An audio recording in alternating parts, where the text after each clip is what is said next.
What up, anime fans? I'm back with another video. Finally reviewing the last arc of the Hunter x Hunter reboot.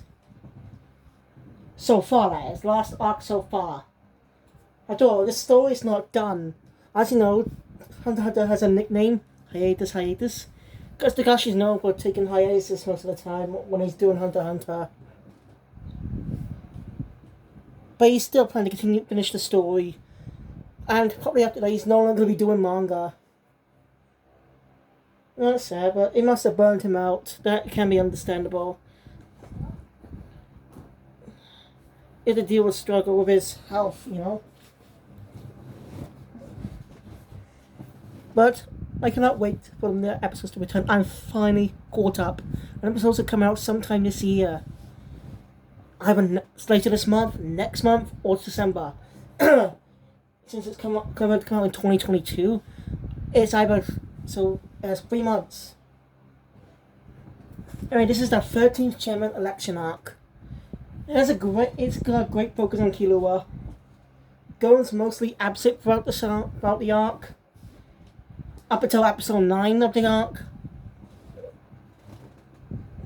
which I thought was not a bad idea, because it really served the critical edition. It really keeps you tense. The story, it really keeps you tense, you know?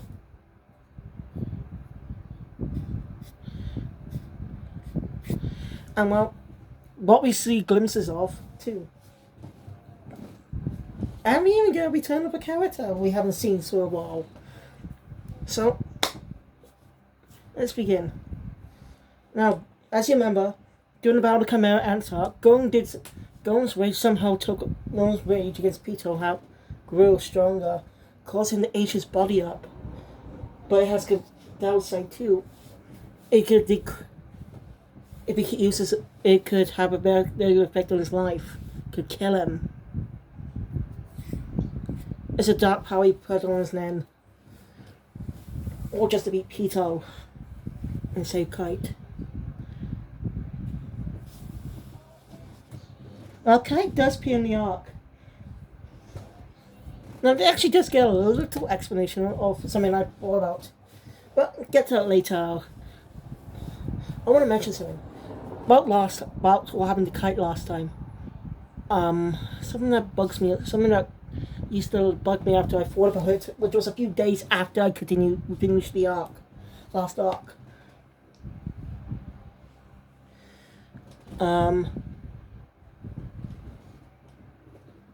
So, how could Kite become one? How could Kite become a Chimera Ant?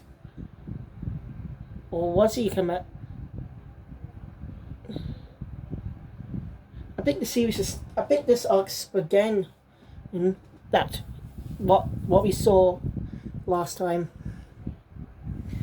Since he was that little baby becoming to a little girl. Don't ask.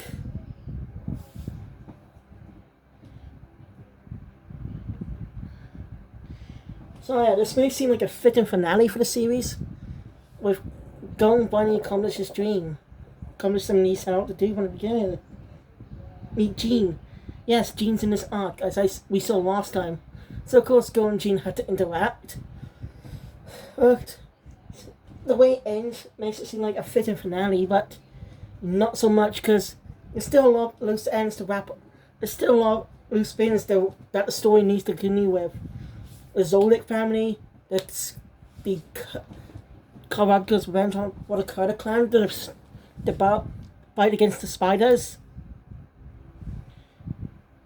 There's still stuff we haven't gone through yet.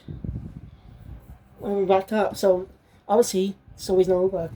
But reason the next arc was not yet adapted, because my guess is it wasn't finished. The Dark Continent arc, which came after. So I'm going to read the manga as well. Make sure to catch up on that, get a feel for the Dark Continent arc, and be ready for the manga, for the arc, the story's return. So yeah. Also, before I continue, I'd like to know, these came in the post today. See? 2 iMovie pack of One Piece. They released 3 of these to feature all 9 films that released. only 8 were never dubbed. So this was the part 1, contains the very first movie set before the Baratie arc, which I'll get to in my view. I'll watch this movie before going to the Baratie arc. But I'll let you know that, since that's where this movie takes place before it. Now I do not know about the second movie's timeline. Since I already caught up, I'm gonna give these movies a watch sometime. Give my, not to review though, just to regularly watch. Anyway, Gon's in critical condition, so Killua has decides to go somewhere. A sec. I just remember I want to mention something. Earlier, I did a review on the 1998 Hunter x Hunter pilot. So if you want to see my thoughts on it, or want to watch it yourself, it's on YouTube, by the way. Go check it out. Anyway, as soon as I jump this video, I'm going to check out the release date for the next arc. For the release date for its series' return. So, anyway, so Gon is in conclusion, and I said that Killua went somewhere. Killua went back home No, not to stay. He came there for something. Should I say someone?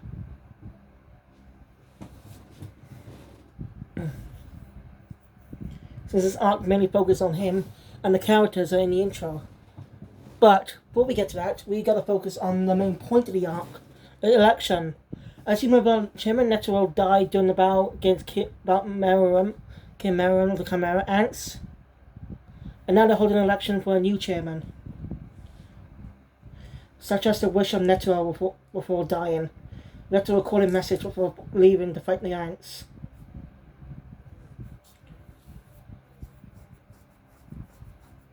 I'm really gonna miss Netero. I liked him. He didn't have much appearances. I think he only appeared in few episodes of the Hunter exam arc. But didn't have any appearances until the Chimera Ants arc. Other than flashbacks.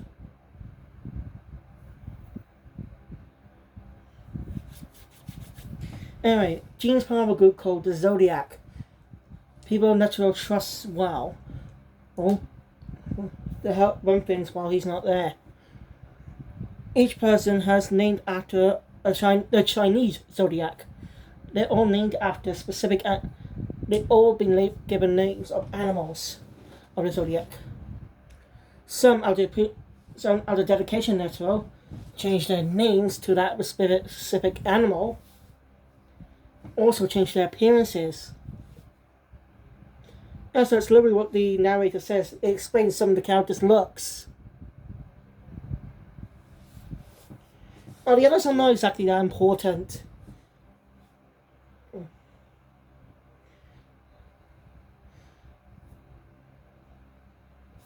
So, yeah, we need to focus on 3. I can't remember one's name, but I can't remember the two's name, but yeah, one was with Jeremy Lay, who plays Sailor Venus in the Space Dub of Sailor Moon. Another Sailor Moon actress. You don't get what I mean. Gon is played by Erica Mendez, who plays Sailor Uranus in Sailor Moon. Christina Blee played Killua, who also played Sailor Mars. And as I said, Jeremy Lay plays Sailor Venus. So it's pretty thin. And we can almost have to hunt the Sailor Moon cast back. What we need now is Stephanie Sheh and Kate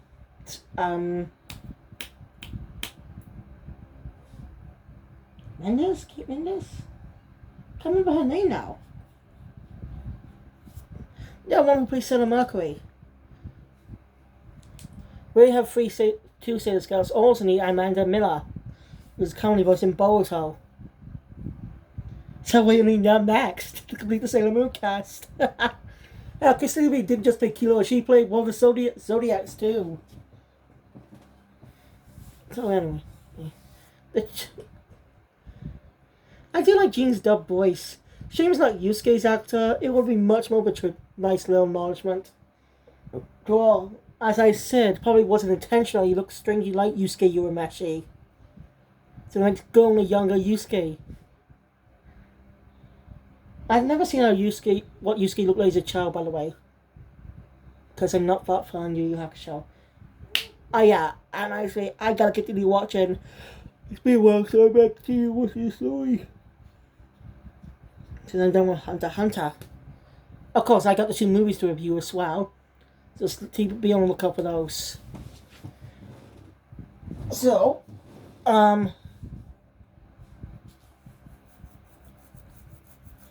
right, so, Zodiac can't decide. Zodiac had to draw lots. Something Gene kind of predicted.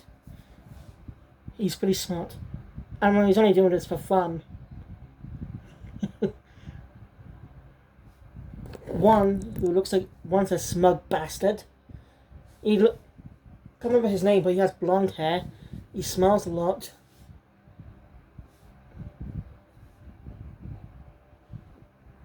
It's hard to do male faces, but like think of like comedian, like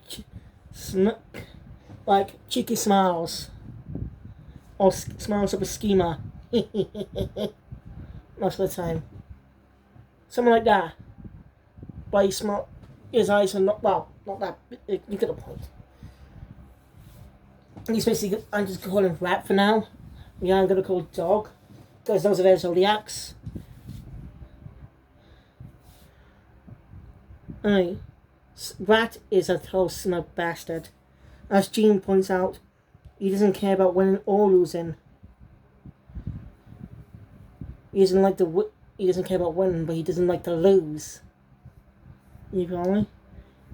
So, yeah, he's been the most suspected about the arc. So now the rules have been decided for the election. All hunters must vote.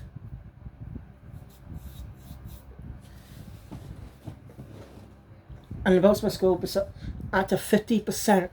No matter how high your score is, it must be around 50%.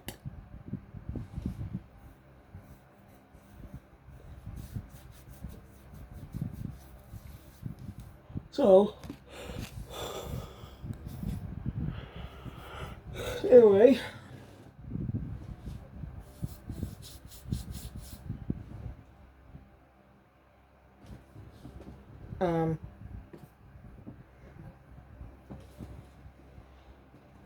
well, sorry, I've got to have me. The third rule,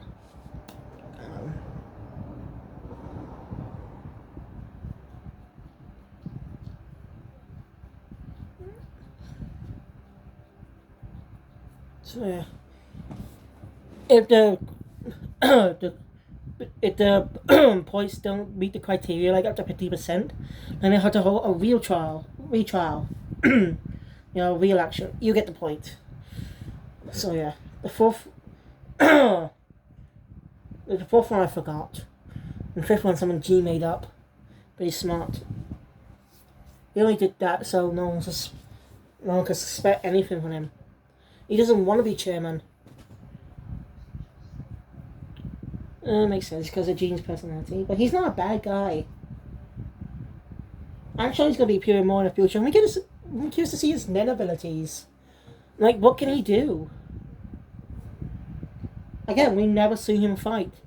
This is the first Abyssal appearance in the entirety of the series. Well, not technically his first Abyssal appearance, because he made his Abyssal debut in the York New City arc. During the Whale Island mini arc. Like Don and Killua are on Whale Island. Goes back home with Killua. So, I can't remember exactly the rules, so. Anyway, Killua goes back home.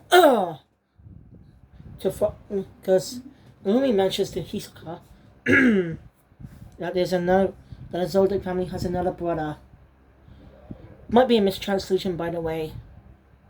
because the character is actually a girl. I think I think the word brother might be a mistranslation from the word sister, probably. I don't know, because this is, I'm only going to think out, because this is very confusing. Anyway, basically Kilo's sister, whose name is Alluka, who has a dangerous power. Kilo needs her, but his dad refuses. But he brings up the promise he made for Sparta, because he needs Alluka to fight for his best friend Gon. So reluctantly agrees. Reluctantly. And, well, we get to learn some about Alluka's powers.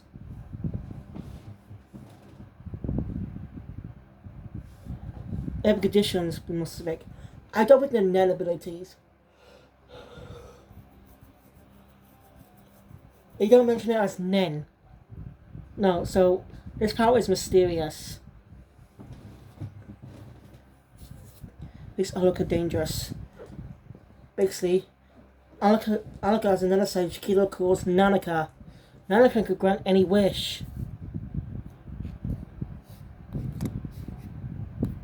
Kilo can grant any wish, but it's a price. But also, she has demands. If you must, her demands can be outlanded. You must accept all 3 demands no matter what. Deny all 3 demands, you and your loved one will die. That measures the test and stuff from how despicable the Zoldyck family really is. So most likely it'll be a battle in the future. That's why we fought promotion, because I'm curious to see who will face who. Will Gon face Silver or will it be Killua? I'm curious. Will we extend the main characters? But again, the Zoldyck families are not exactly evil other than Illumi.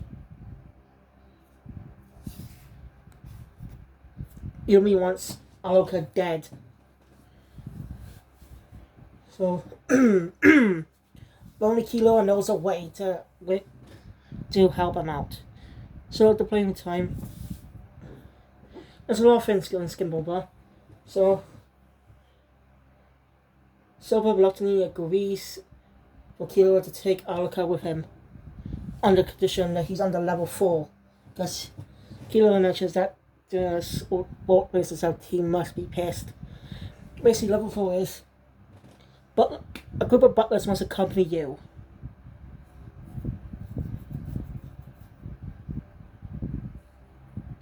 Must accompany Killua, I mean. And well, if he and Alluka are not 2 meters apart, as in if they separated, I mean, they immediately get grabbed and taken home, placed into level 5 where they cannot leave the premises. So it's a really straight for Killua. So Hisoka has to help Illumi out. By the way, they do have some funny moments. Some funny moments for the arc. So it's a risk against time. All the whole lecture thing's going on. Leorio's back too. And, well, the 3 butlers that went with Killua are Canary and Golditz. I forgot his Golditz. I think that's his name. I forgot his name. The butler with glasses who has coins. That ability.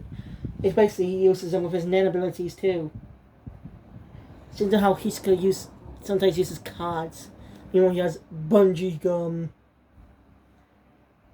I still appreciate the Rainbow voice cast. They really work well with the characters. Like I said, I have nothing against the cast. They're good. I just prefer the 1999 cast more, because of how well they sound right for their characters. So yeah. So anyway, they had to make some conditions. It says no one's allowed to see Alluka's abilities. No choice would agree, so they create a car park a hospital ward outside in the parking lot, also at Spanish car parks. During an action, we actually see cameos by characters we've seen in the past, including Biscuit, Wayne, Hanzo, Menchi, and Baguya. I forgot his name now. The big back tubby guy. Setos. We see a lot of familiar faces, including people we've seen in Green Island. So it's a pretty nice cameo. And they not just one-time thing, they stick around for most of the story. But they don't speak other than Biscuit. Biscuit only has one dialogue line about the entire arc. And that's it. But I do like her new look. She's got pigtails again, more curlier. The lower half of the pigtails got more curlier. She's wearing and she's got a different dress too. Man, I'm glad to see Biscuit again. Just shame she didn't do much. Again, that's my complaints I had with the last arc. What's the point of bringing Biscuit in just to train the boys? Just her leaving without helping them? That does not sound like Biscuit. She'll just show she want to help them. And she and Wayne don't even have an interaction. Yeah, Wayne's there, as I said. But no Zushi? I don't know why Zushi isn't with him. That's never, Wayne never says a single word. But all friends of Gon have visited him in the hospital, but he doesn't respond. So anyway, now Killua has to pay. So now they bow. Now they bow Illumi and Hisoka. Gon ends up fighting Hisoka but dying. Killua managed to way. Not complicated things to skip over, but basically, Killua, it's a long story. Killua managed to use some blimps.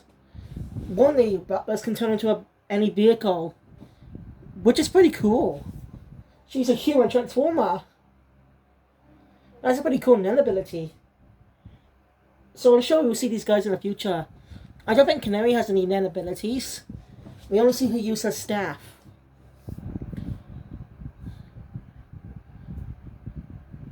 We do see Zeno's Nen abilities, but Silver, I don't think we know what Silver's is.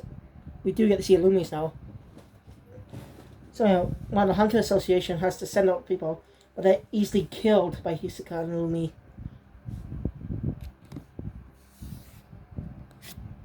And this can cover most of the story, by the way. Sorry. But it was a great one to focus more on Killua there. Give him the sole focus on his relationship with Luca. And you can easily tell we can easily tell the difference besides the face, who's Aluka and which one's Nonoka, who's Aluka and Nonoka. Aluka calls Killua by his name, while Aluka calls him Big Brother.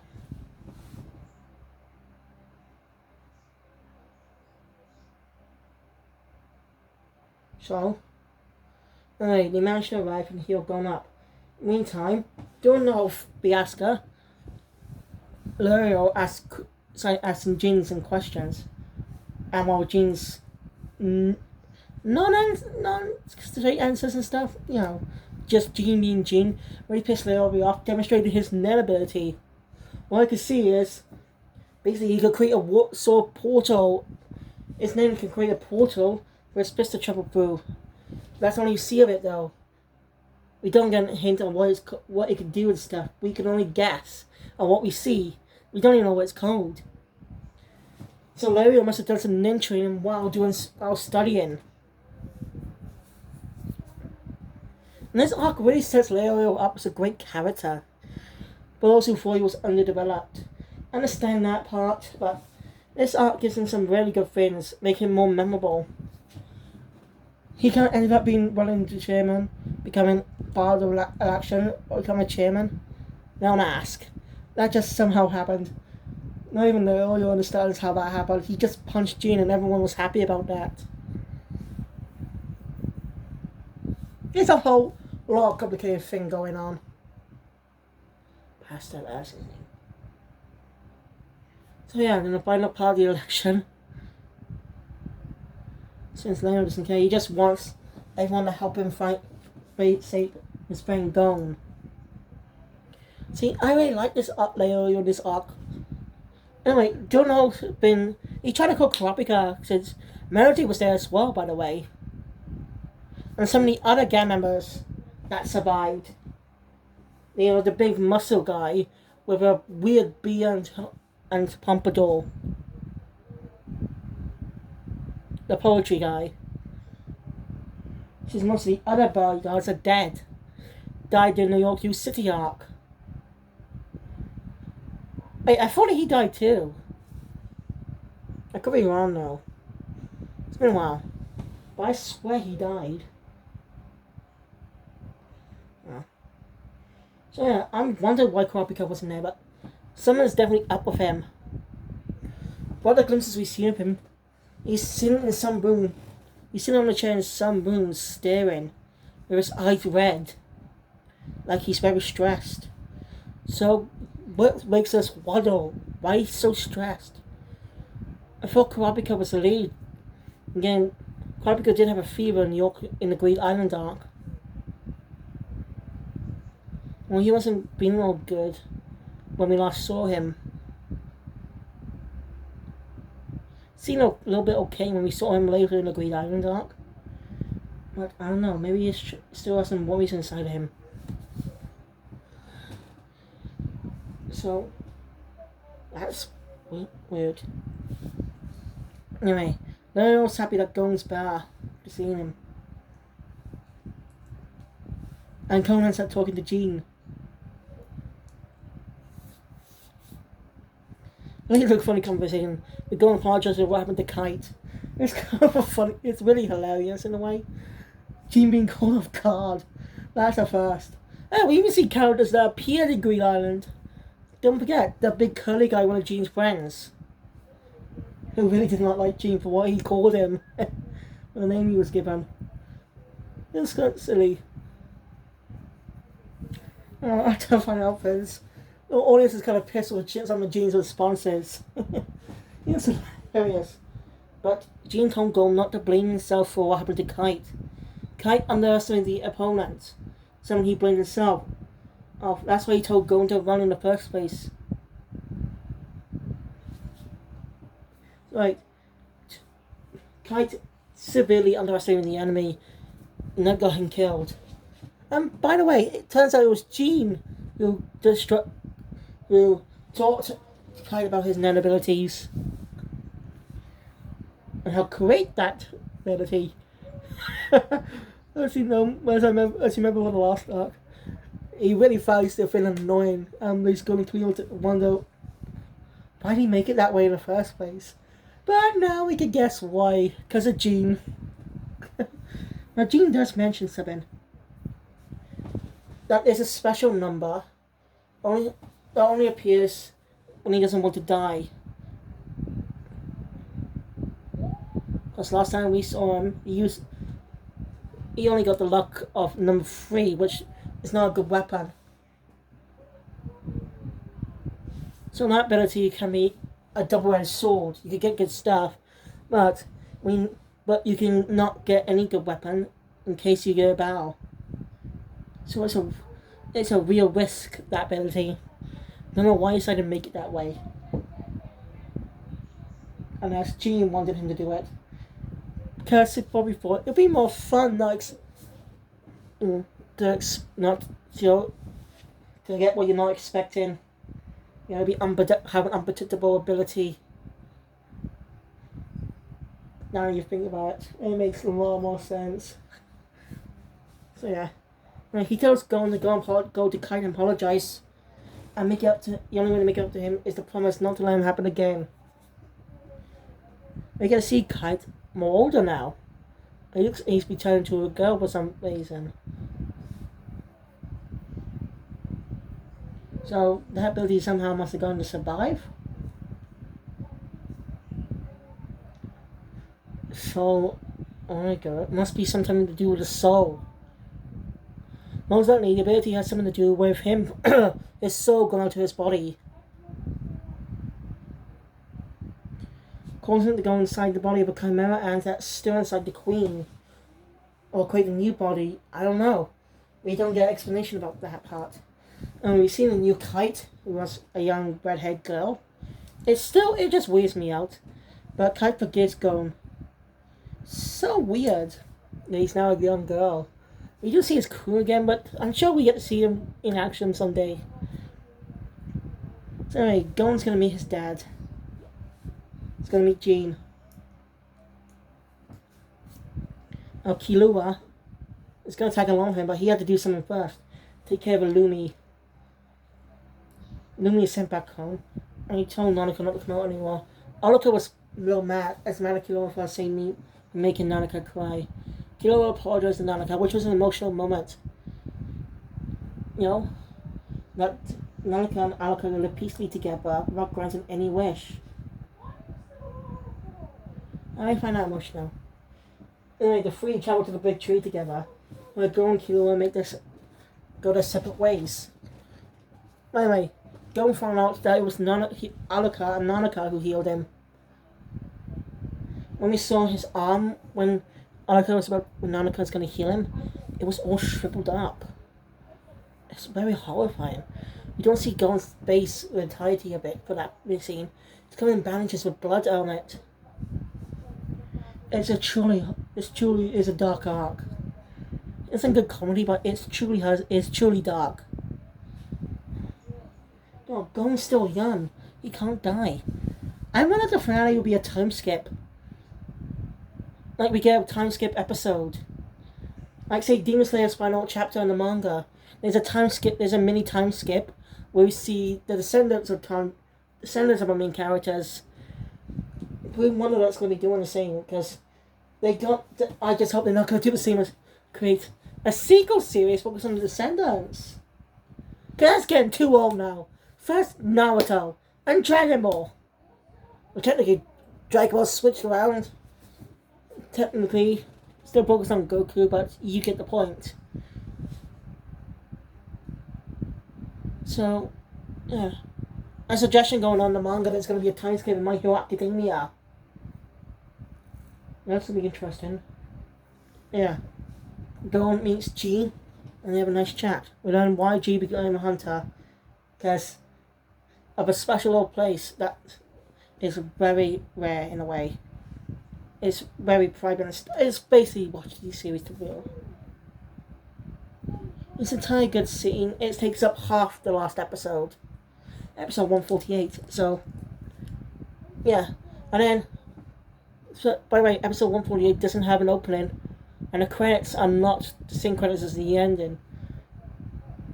Instead, the endings of the entire full version of the theme song, Departure. And I see glimpses of some of the other characters. Well, Goddess is dead. Magical Beast is going to take his place. The ones that Killua met.